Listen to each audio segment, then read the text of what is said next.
Welcome to our channel. If you need to remove old calendar events on iPhone, follow these step-by-step instructions to declutter your calendar and improve organization. Step 1. Open the Calendar app on your iPhone by tapping the calendar icon on your home screen. Step 2.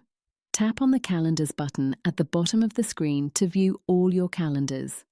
Step 3. Select the calendar that contains the old events you want to delete. Step 4. Navigate to the specific date of the event you wish to remove by swiping through the months or using the search function. Step 5. Tap on the event to open its details page. Step 6. Scroll down and tap the Delete Event button at the bottom of the screen. Step 7. Confirm the deletion by tapping Delete Event again in the pop-up. Step 8. For recurring events, you will be given options to delete just this event, this and future events, or all events in the series. Choose the appropriate option. Step 9. Repeat this process for each old event you want to remove, or consider using a computer to bulk delete events through iCloud.com for faster processing.